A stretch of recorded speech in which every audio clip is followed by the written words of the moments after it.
This program is designed to provide general information with regards to the subject matters covered. This information is given with the understanding that neither the hosts, guests, sponsors, or station are engaged in rendering any specific and personal, medical, financial, legal, counseling, professional service, or any advice. You should seek the services of competent professionals before applying or trying any suggested ideas.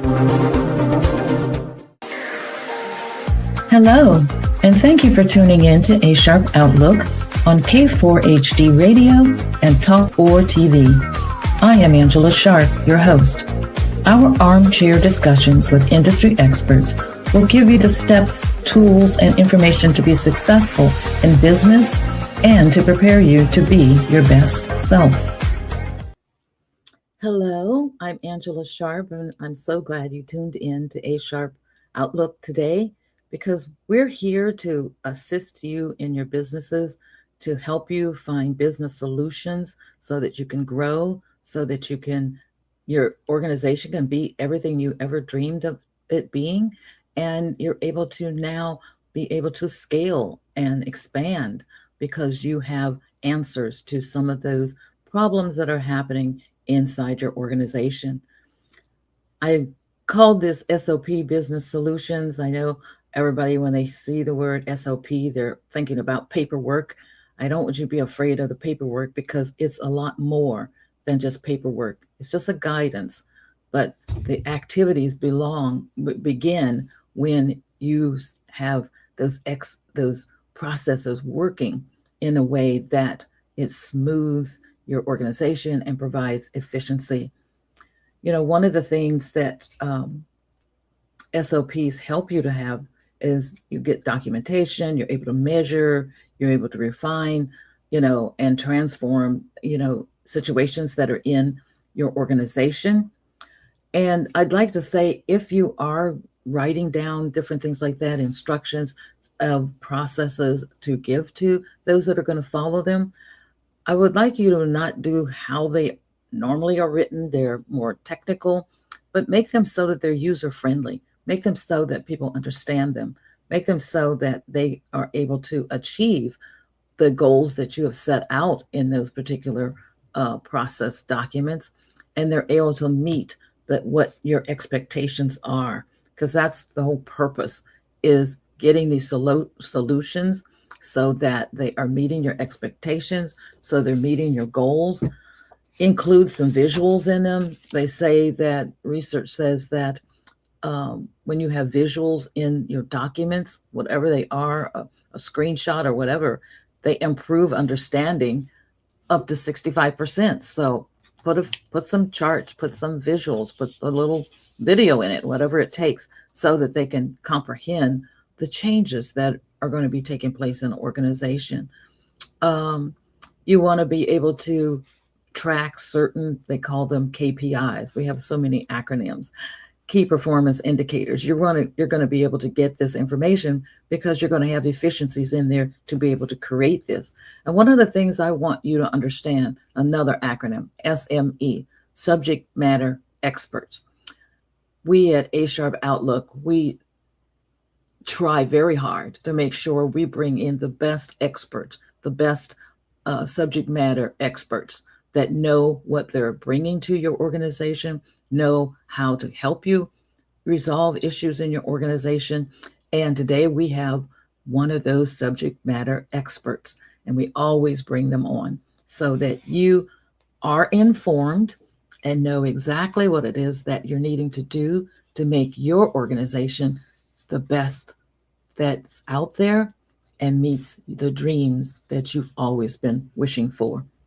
Today, my guest is Shannon Phoenix. And Shannon is the founder of an organization or business called SOP Business Solutions. She is a people and business catalyst and growth strategist with 15 plus years designing and implementing transformative HR and business solutions.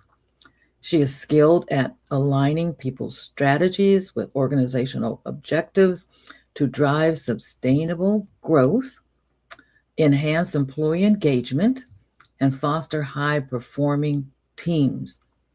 She is recognized for creating positive work cultures, leading changes initiatives, and delivering measurable impact that balances business performance with people-centered solutions. Committed to philanthropic efforts and meaningful change, advances both organizational success and community well-being. She's here to help you. I'd like to welcome Shannon to A Sharp Outlook. Thank you. Thank you for having me today. Oh, just I'm excited because you have so much information to provide to these businesses who are maybe flailing or not able to get things running as they should. You are that SME that they need to see. So, can you share the story behind Asset Business Solutions and what gap did you see that led you to create this business? Okay. So it's actually Assist Business Solutions. Yes, assist. I'm sorry. Yes. No problem. So, what I like to say again, my name is Shannon Phoenix, and my team, I would say myself and my team, like my name, the Phoenix bird, we rise from the ashes through Assist Business Solutions. My team and I turn fire into framework. So Mhm. we bring structure, confidence, and solutions that help purpose-driven people and organizations rise through administrative support, operations management, and growth solutions. So the story behind Assist, I would say, and we call it Assist, but it is Assist Business Solutions. It came from watching business owners do amazing work while struggling behind the scenes. So, in the forefront, they looked amazing, but behind the scenes, were definitely struggling. They were overwhelmed and stretched thin. And I saw a need for real operational support that helped businesses run smoothly and grow with clarity. Absolutely. Yeah. We all know that sometimes not having that those solutions there and those processes there, they end up spending more time doing things and end up not being efficient enough to get and reach the goals that they're wanting to reach. Many business owners think administrative support is just paperwork. How do you define true operational support? So I would say operational support is how a business actually functions day to day. Mhm. It's through systems, workflows, documentation, and decision support. Paperwork is just a small piece of the puzzle, but it's really how the whole organization is functioning as a whole. Yeah, yeah. Um, I have a background in finance and software, and so for my other job, I do software implementations and ERP systems to go and assist these organizations in getting processes by utilizing technology and helping them to become more efficient and things like that. So, yeah, that's really, really important to be able to do that. What are the most common operational mistakes you see small business owners making as they grow? So I would say trying to do everything themselves for too long. They don't want to delegate. They're like, this is my baby. I want to hold on to it. Another big one is growing revenue without building the actual structure to support it. Mm, well, I can, I can kind of see why they want to hold it because they think nobody else can do it. But that's the whole purpose is to start the business and then bring in other experts and other talented people to bring, hey, maybe some fresh ideas to the organization to help. So it really is okay. It's safe to delegate. I know I used to have that problem and trying to do it all. The only thing you're going to do is get gray hair and you're going to get high blood pressure and you're going to get ill because you're doing far more than what you need to when you can bring in talent that is going to share that load and you're going to grow and expand faster, you know? Exactly. if you let go of it. They're not there to hurt you. They're there to help and find those people. Yeah, absolutely. Yes. How does organization behind the scenes impact revenue, time, and long-term sustainability? Can you repeat that? I'm sorry. I said, how do organizations behind the scenes, how do these things like revenue, time, and be able to impact revenue, time, and long-term sustainability? So the things that they're doing behind the scenes, like having processes and things, how do they impact the revenue and time and even long-term sustainability? Okay. I would say, so if they're a disorganized company, if you will, it's quite costly. It's money and time, missed follow-ups, unclear processes, poor client experience. It all adds up over time, and it becomes costly, like I said, monetarily, but also with time. Wow. Yeah, I don't think a lot of owners understand the fact that first off, if they have customers with poor experience, you know how people are when they when the service wasn't good, they're going to go tell 50 people. They may Absolutely. tell a few when it was wonderful, but when it was bad, they're telling everybody. So the last thing you want to be doing is allowing the organization to slip into, you know, a situation where, customers can actually see that there's problems, internal problems, because they're the recipients of some of those things. I mean, you think that customers are able to see that. And at what stage should a business bring in administrative or operations support instead of trying to do everything themselves?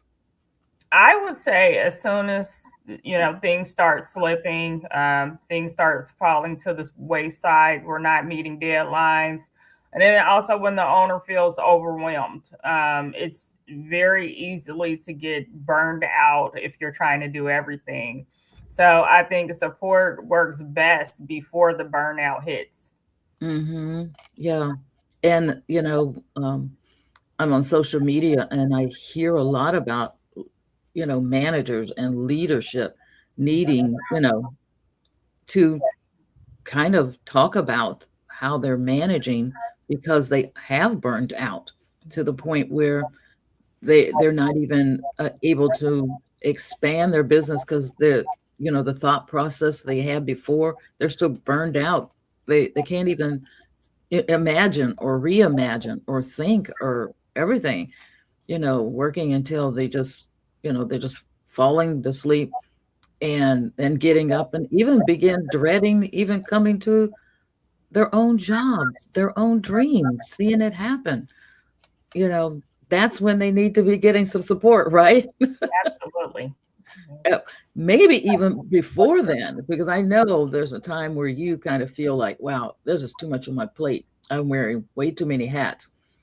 And when you got hats hanging on your hooks like sports hats, then you're wearing Right. you are wearing way too many hats, and it's time to take a few of them off and and do some other things. And like you say, what's the biggest reason why they don't delegate?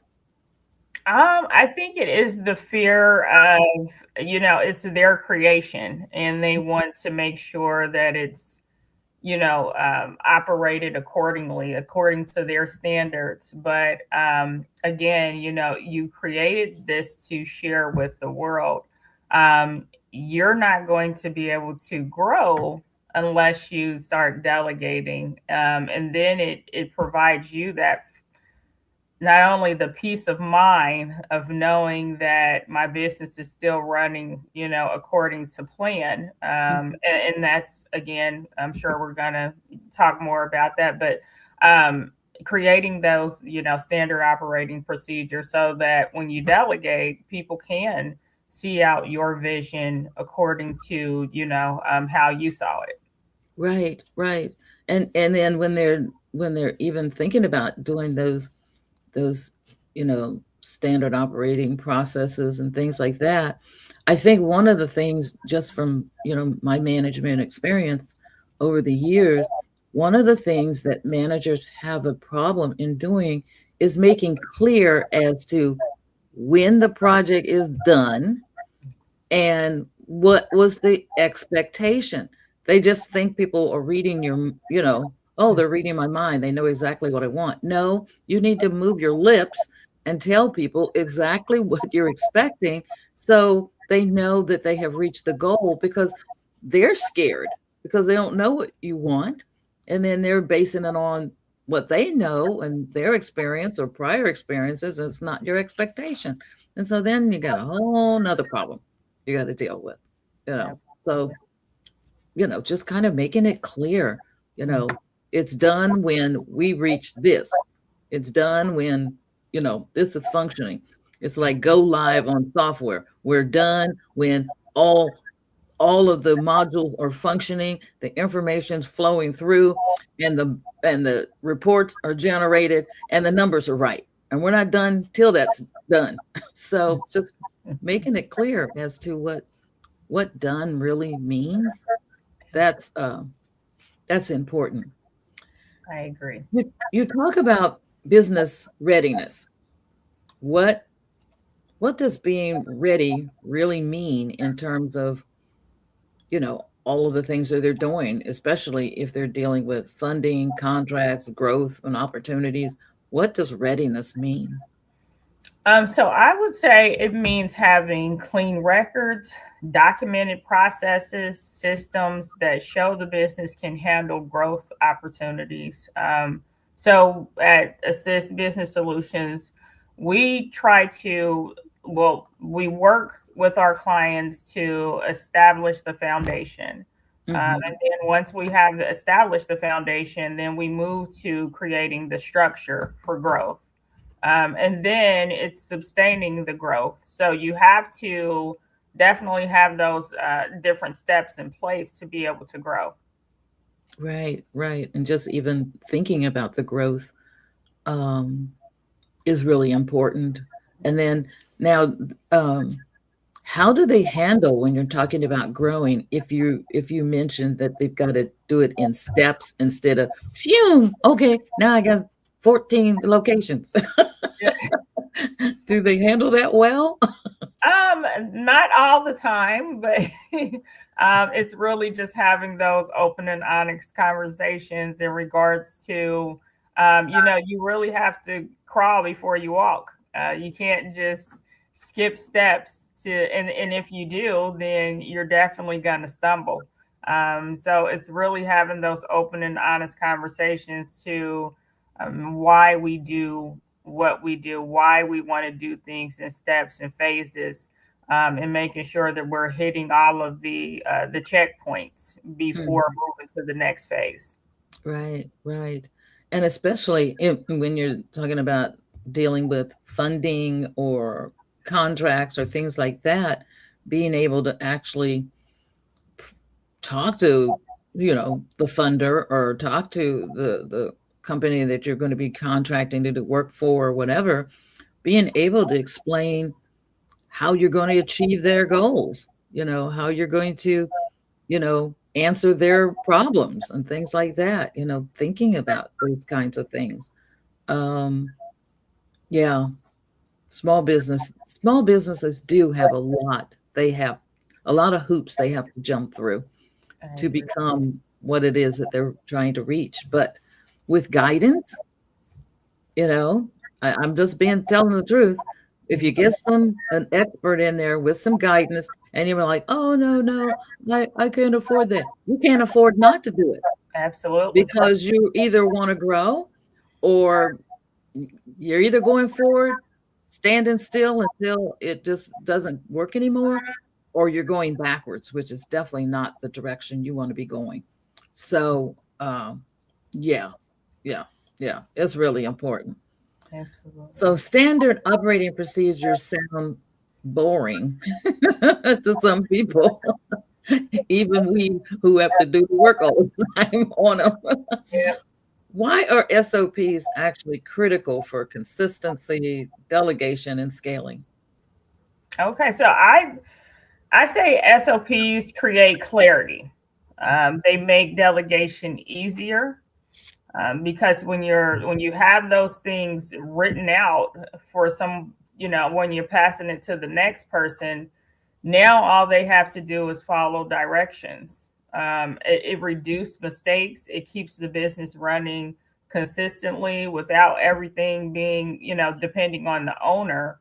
It really allows for them to free up their time so that they can focus on the, bringing more business into the organization, or, the high level tasks that they need to focus on. Right. I remember years ago when I was working in management positions, and the nonprofit organizations, they got federal funding or they got philanthropic monies or whatever, and there were specific goals and objectives they needed to meet. And without some kind of process that was written to make sure they were tracking all of that, there was going to be a problem when they sent those reports in to the contract manager or the grant manager, whatever. You had to meet those goals and objectives and actually document how many people did you serve?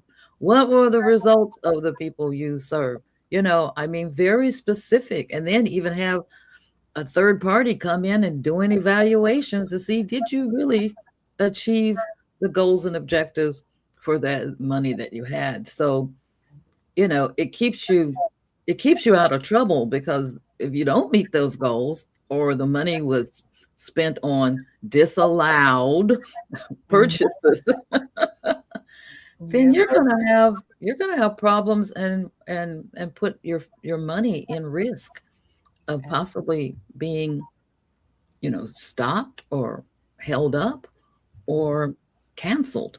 So, yeah, it's not just paperwork. It really helps to make sure you keep your bread and butter.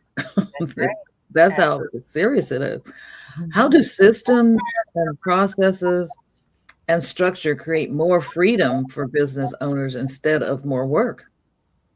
I say that it reduces decision fatigue. So once things are documented, owners stop answering the same questions over and over again, and they can actually focus on leadership, actually focus on leading the company. Hmm. Yeah, yeah, yeah. That definitely, it gives them the space to maybe start thinking about, or all of their focus is on the next level, the next step, the expansion, new products, or maybe new systems, or using AI or not using AI, or other things they should be thinking about, instead of just the daily operations, to just getting information into systems to report on it. Right. Why is legal and business protection something business owners should think about early, and not after the problem shows up, which is really too late? Yes. So this is, something that I'm very passionate about in regards to, I like to use the term growing because I don't like small, but, that is the terminology, small business owners. Definitely, I think that prevention is easier and is less stressful than fixing problems later.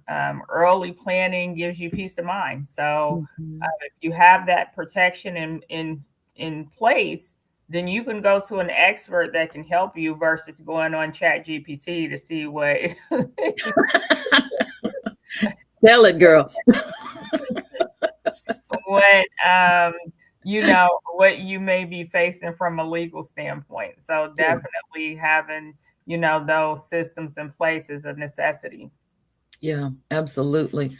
I know it's something that, like I say, the startup and growing businesses, They're trying to manage their cash flow and things like that. But there are some things that you have to determine, I have to have it.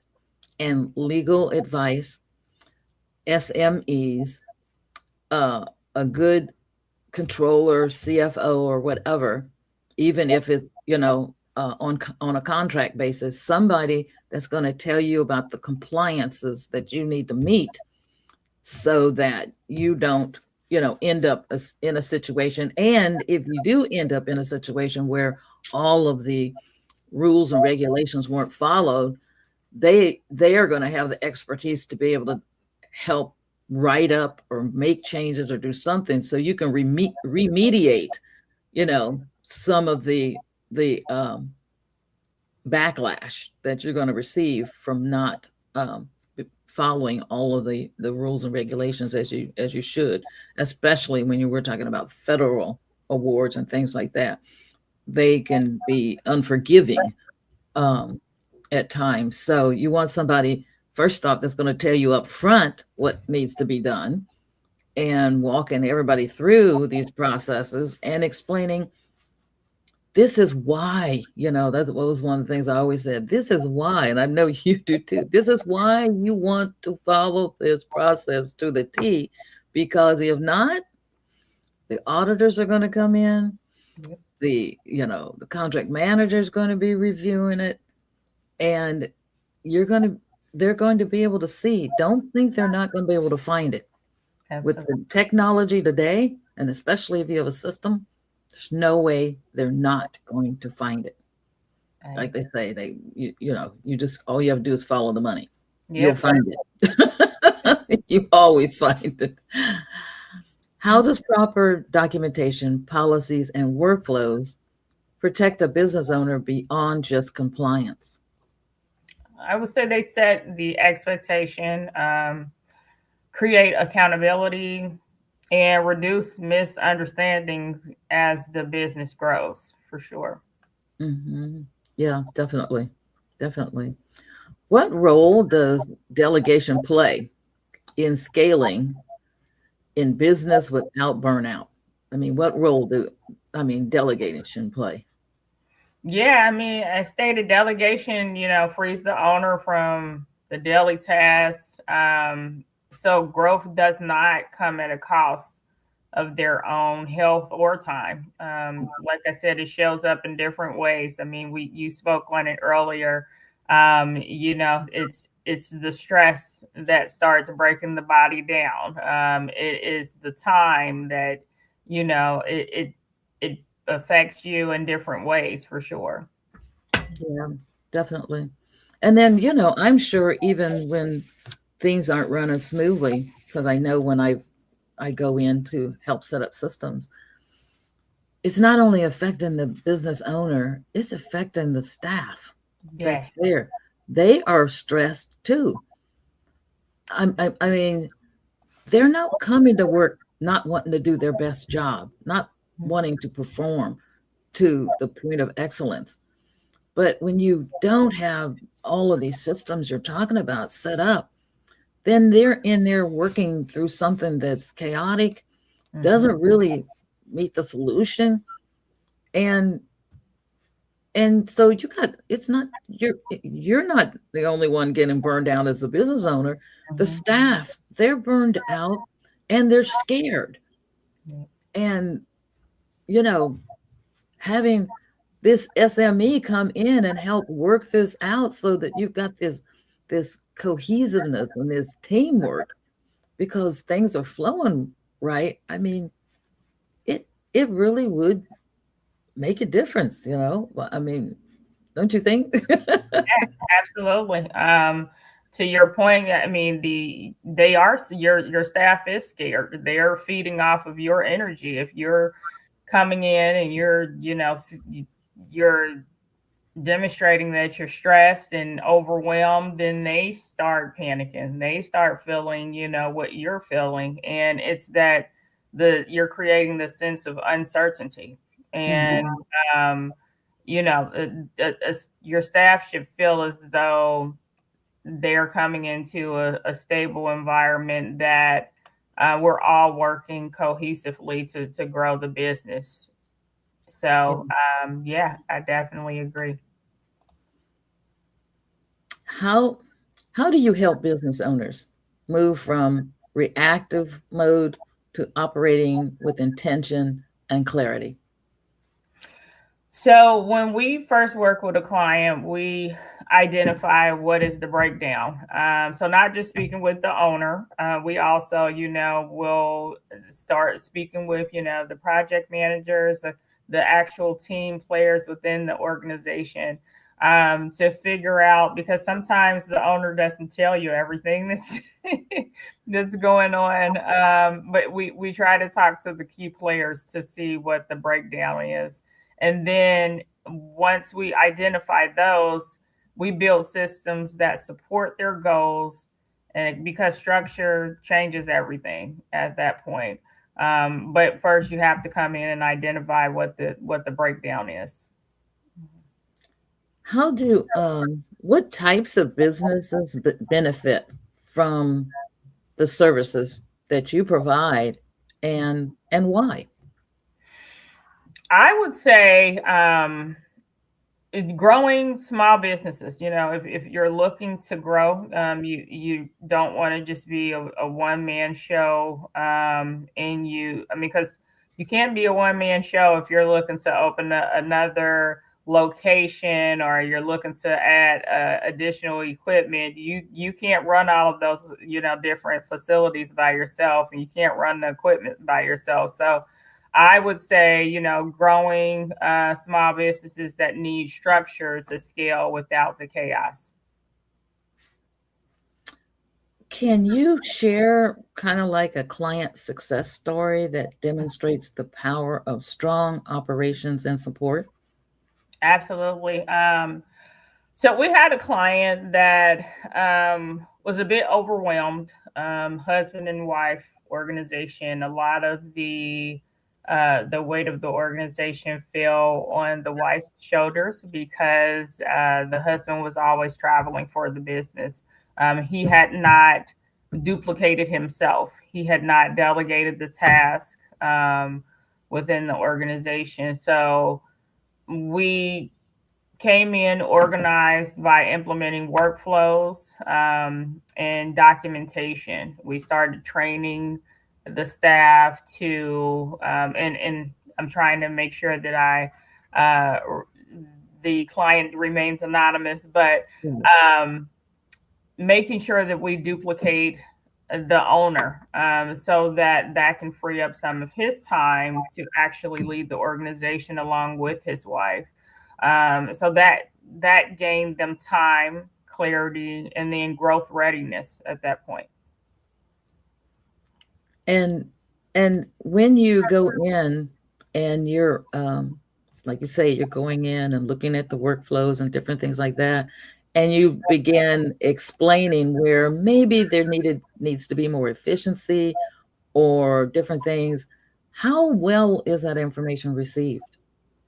It's not always received, sometimes, because you have to understand that this is, again, it's their baby. They're like, Mhm. this is mine, this is my creation.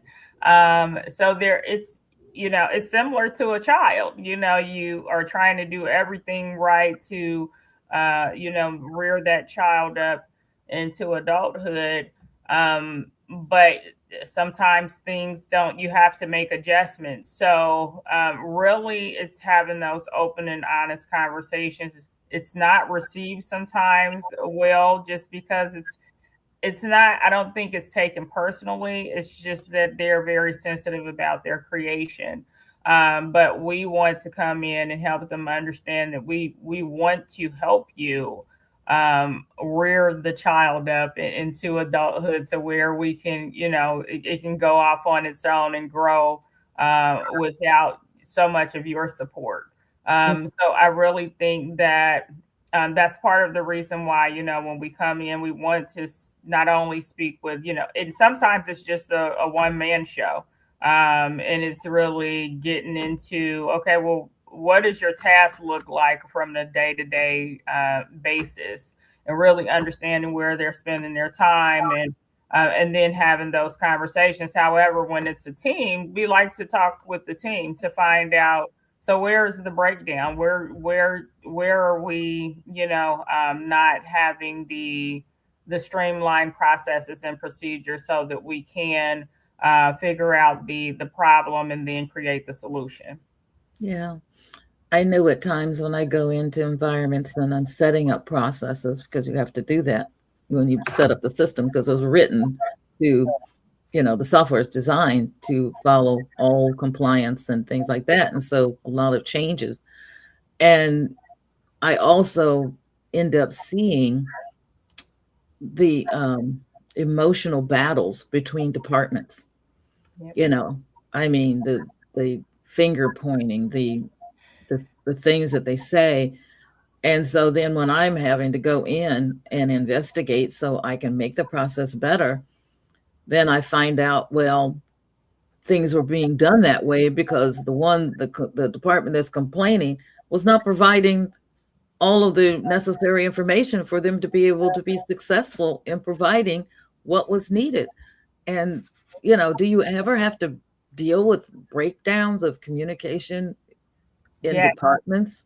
absolutely. I was chuckling when you were saying that, because I see it time and time again. And it's, really having to have, again, those open and honest conversations to where, okay, now I've spoken with this department, but then I've also spoke with this department. And now we understand that they didn't have all of the necessary information. So, we're not mind readers here. We actually, like you said at the beginning of the call, we need the information to be able to move forward. So it's really kind of, I guess, being a mediator to some degree to say, hey, this team is not getting what they need, and that's why there's a delay in regards to getting the product out the door or something like that, just as an example. But yeah, I think really hearing and listening and understanding both sides, and then bringing it back to the table so that it creates a clarity and understanding so that we can move forward. Yeah, yeah, and maybe, like I said, and I think I need an SME to go in and deal with these people on an emotional basis, because, I'm Yeah. in there having to be mediator between all these departments, and that I'm just supposed to do some technical work. I don't want to do that. And it gets really it really gets sad to me, because I also can sense the fear, because departments know that the other one is after them, and I mean, it's just some of the ugliness. I wish there was some way that, leadership and managers are aware of this, that they actually have people come in that, have workshops, have, times where they're, you know, working with these people, so that we don't have these battles going on. Because you're supposed to be a team, Yep. and we're not getting the teamwork. How do you get the teamwork going? And to that point, just from my putting my HR hat on, definitely I would say that I think a lot of times, there's they're bringing things from home to work, and then also there's the fear of, the uncertainty with what's going on within the company, but really also that people communicate differently. What I like to tell my clients is, we want to work to get everyone on the same accord. So with that being said, I like to, help my clients. Sometimes if they're smaller organizations, they may not have the ability to do so, but there's free, personality assessments out there to help you understand how this person communicates and how I'm communicating, and how we can have a happy median. But the larger corporations, they have the Myers-Briggs, the DISC personality test is really trying to break down those barriers so that we can understand what the real root of the issue is, and again, create a solution. Right, right. Yeah, it's really, really important because, like I said, when I go into these organizations, and they're pretty large. I mean, they're city or city government.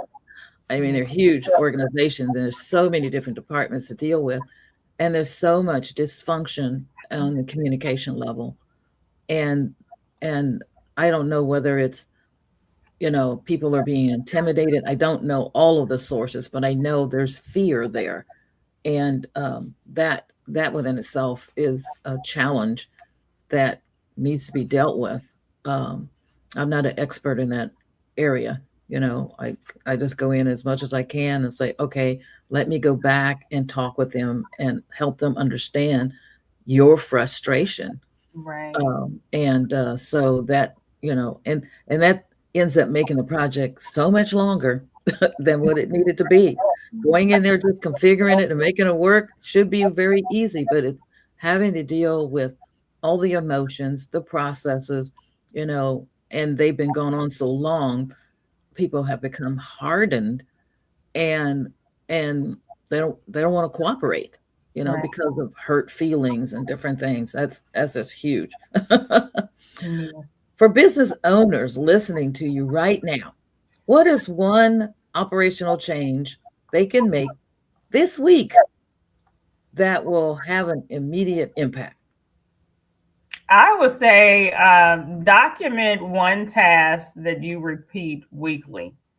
One simple SOP, standard operating procedure, that you can make, and it makes an immediate difference because now you've gotten that documented, and then you can move on to the next task. Next thing you know, you have all of your tasks documented, and now you can take that the entire document that you created and pass it on to the next team member to say, okay, now at this point I need for you to do these specific tasks. So I would say definitely document one task that you repeat weekly.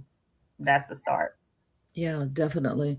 And especially, I'm gonna put this plug out there because, like I said, I've worked with nonprofit organizations and different companies that have award monies, and they're going to want to see in a document what your process is because here's a hint you need to know.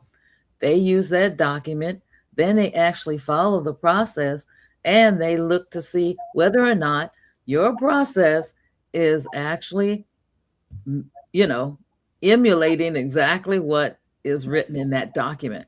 And, even your auditors are going to do that and look to see whether or not you are following the processes.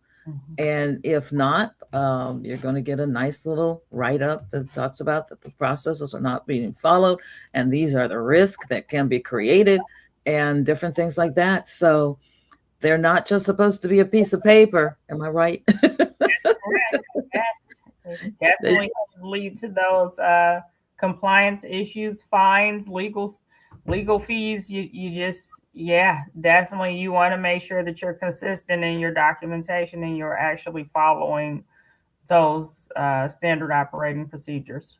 Yeah, definitely. And if you don't know some of the compliance rules or laws, contact an SME so they can come in and actually review your documentation that you're doing just to make sure that it is including all of the compliance things that are required, especially, like I said, if you're getting award monies or contract monies, or even if you have a construction business and you have people that are working for you, there are laws related to the people that are hired, and there's laws related to the safety in the organization, and just there's compliance things that are required in most organizations, and you need to be informed, and You need someone to come and review them to make sure it includes all of those little, very small little things you might think they are, but they can blow up to become just a monster when a review is actually being done.